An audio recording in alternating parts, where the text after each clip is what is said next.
Friend good morning बच्चों। हमने जो वचन पढ़े थे उसका कल अभ्यास कार्य समझा था, क्वेश्चन आंसर समझे थे। आज हम सारे जो वचन हैं उसका सारा अभ्यास कार्य करेंगे और वचन कितने होते हैं, वचन के भेद कितने होते हैं ये समझेंगे।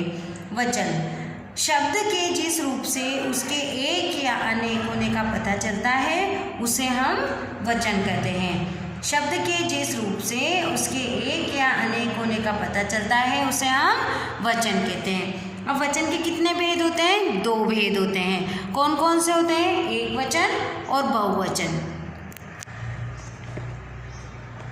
अब देखिए आप, वचन के दो भेद होते हैं। वचन एक वचन जिसमें एक ही वस्तु या व्यक्ति का पता चलता है।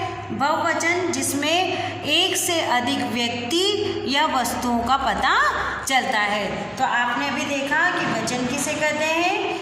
वचन के दो भेद होते हैं। अब हमने जो वचन परिवर्तन के नियम समझे थे बच्चों, वो एक बार हम सारा जो नियम थे वो दोहरान करते हैं।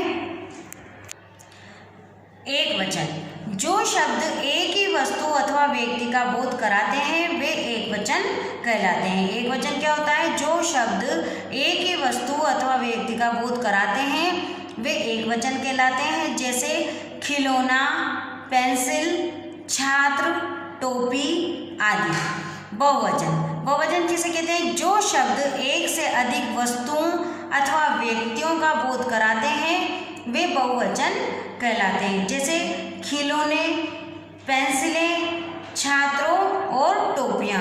तो ये हो गए वचन के भेद। अब हमने पढ़े थे बच्चों वचन परिवर्तन के नियम। वचन परिवर्तन के 7 नियम मैंने आपको बताए थे। पहला नियम था कि कोई अगर पुल्लिंग शब्द है और उसके अंत में अगर आ आता है तो वो किस में परिवर्तन हो जाता है? ए में हो जाता है। और कैसे होगा? जैसे पंखा। अब पंखा शब्द क्या है? पुल्लिंग शब्द है। और खा में कौन सी मात्रा आ रही है? आ की मात्रा। तो ये शब्द क्या हो जाएगा? ए में परिवर्तन हो जाएगा।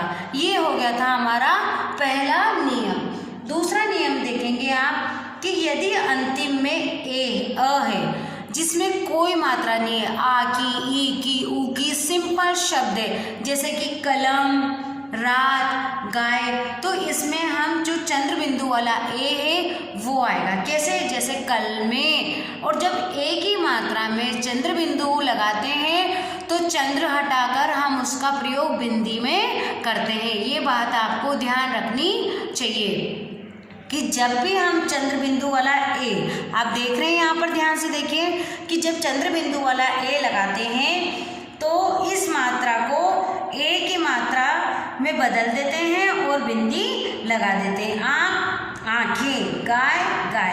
अब आता है बच्चों हमारा नियम नंबर 3।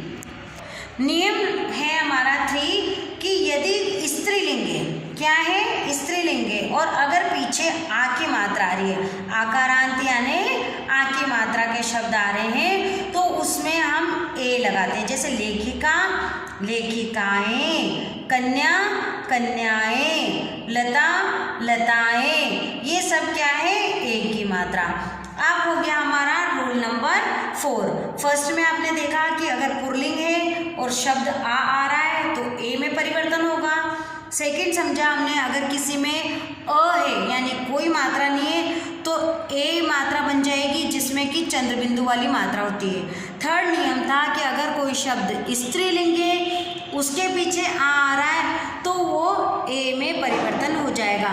यही सेम नियम जो रूल 3 है वो हमारे फर्स्ट रूल में था, परंतु स्त्रीलिंग की जगह वहाँ पुल्लिंग था और वहाँ पर एक नहीं लगा के ए की मात्रा हमने लगाई थी। अब हम पढ़ते हैं रूल नंबर 4। रूल नंबर 4 में समझते हैं बच्चों हम स्त्रीलिंग शब्दों के यदि अंत में आ आता है तो उसमें क्या लगा देंगे? हम आ लगा देंगे। क्या लगा देंगे? आ लगा देंगे।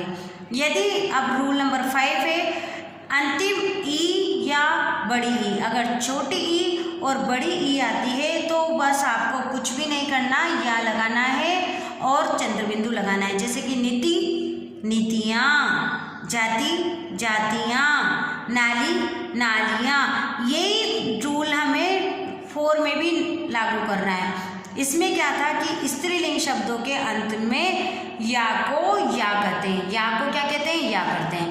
अब ये 6 रूल नंबर 6 देखें। कुछ शब्दों में क्या होता है, गण, वर्ग, जन, लोग, वृद्ध आदि जोड़कर, जैसे छात्र है तो छात्रगण कर दिया, मजदूर है तो मजदूर वर्ग कर दिया, अध्यापक है तो अध्यापक गण कर दिया, गुरु है तो गुरुजन कर दिया, नेता है तो नेतागण कर दिया, पक्षी है तो पक्षी वृंद कर दिया। तो इन शब्दों में सब में गण, वर्ग, जन, लोग, वृंद आदि लग जाता है। अब है रूल नंबर 7 है सर्वनामों में वचन परिवर्तन निम्नलिखित प्रकार से होते हैं, जैसे वह, वे, तू, तुम, उस, उन, मैं, हम, यह, ये सब शब्द क्या होते हैं, एक वचन होता है, और ये सब शब्द होते हैं बहुवचन। तो एक वचन शब्द में ये सारे बहुवचन बनते हैं। तो बच्चों ये थे हमारे वचन किसे कहते हैं, वचन के भेद कितने होते हैं, और वचन के जो 5 नियम थे। अब उसका अभ्यास मैंने आपको कल की वीडियो में सारा समझाया था कि इससे related fill in the blanks, match the following और क्वेश्चन आंसर। तो वो क्वेश्चन आंसर मैं आपको सेंड करूंगी, आपको उन क्वेश्चनों के आंसर अपनी नोटबुक में लिखने हैं। तो आप उन्हें एक बार देखिए। वचन किसे कहते हैं, एक वचन किसे कहते हैं, और बहुवचन किसे कहते हैं। तो ये सारे क्वेश्चन आंसर आपको अपनी नोटबुक में करने हैं। तो बच्चों ये हो गया आज का सारा वर्क आपका, और आपको ये गृह कार्य में करना है। Thank you.